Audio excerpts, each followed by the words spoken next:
నమస్తే, welcome to real estate TV. ఎప్పటిలాగే ఈ రోజు కూడా ఒక కొత్త వెంచర్ ని పరిచయం చేయడానికి రియల్ ఎస్టేట్ టీవీ సిద్ధంగా ఉంది. ప్రస్తుతం మనమైతే విజయవాడ హైవే మీద ఉన్నాం. నార్కెట్పల్లి టౌన్ కి ఆనుకున్నటువంటి ప్రాజెక్ట్ ని ఈ రోజు మనం చూడబోతున్నాం. మరి ఆ ప్రాజెక్ట్ ఏంటి, దాని డీటెయిల్స్ ఏంటి, లోపలికి వెళ్ళి తెలుసుకుందాం. Please come with me.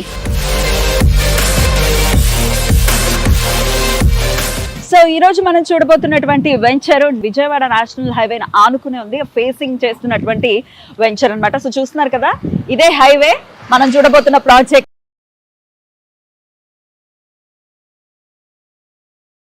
కొంచెం డిపెండెంట్ గా ఉంటుంది కాబట్టి దానికోసం ఇదిగో మల్బార్ వేప మొక్కల్ని కూడా వీళ్ళు డిపెండెంట్ మొక్కలుగా దీన్ని ఎంచుకున్నారు.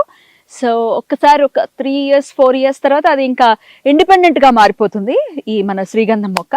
సో ఈ మల్బార్ వేప కూడా డెఫినెట్ గా ఇది కూడా మార్కెట్ లో దీని అవసరం కూడా ఉంది కాబట్టి దీని యూటిలిటీ కూడా ఉంటుంది. అలాగే ఇక్కడ డ్రిప్ ఇరిగేషన్ ఇందాకే మనం చూసాము. సో ఇక్కడ చూస్తే ప్రతి మొక్కకి కూడా డ్రిప్ ఇరిగేషన్ అనేది ఏర్పాటు చేయడం జరిగింది. సో నీళ్లకి సంబంధించి ఎలాంటి ఇబ్బంది ఉండదు. ఒక్కసారి కనుక స్విచ్ వేసేస్తే ప్రతి మొక్కకి సరిపడంత నీరు మొక్కలకి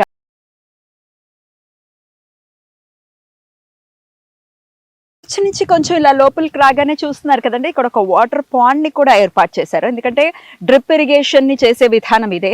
దీని నుంచి మనకి ప్రతి మొక్కకి నీళ్లు అందే విధంగా డ్రిప్ ఇరిగేషన్ మెకానిజం ని యూజ్ చేసి ప్రతి మొక్కకి నీళ్లు వచ్చేలాగా చూస్తారనమాట. సో చూడండి, ఇదే అది డ్రిప్ ఇరిగేషన్ కి సంబంధించిన పరికరాలు ఇవే అనమాట. సో ఇక్కడ నుంచి ప్రతి మొక్కకి కూడా ఈ పాండ్ లో నుంచి వాటర్ ప్రతి మొక్కకి వెళ్తాయన్నమాట.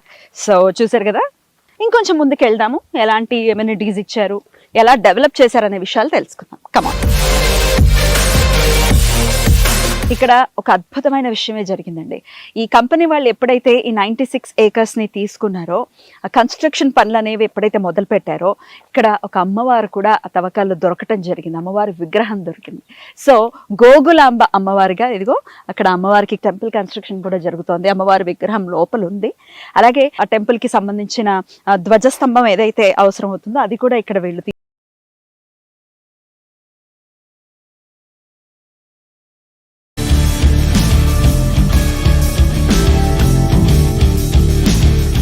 సో ఇక్కడ చూసాం కదండి, దేశవాళీ గోశాల.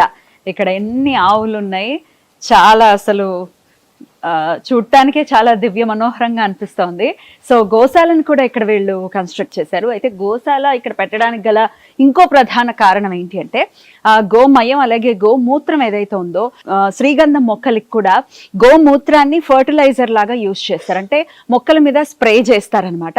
అలాగే గోమయం అంటే పేడతో ఏదైతే ఉందో దాన్ని ఎరువు కింద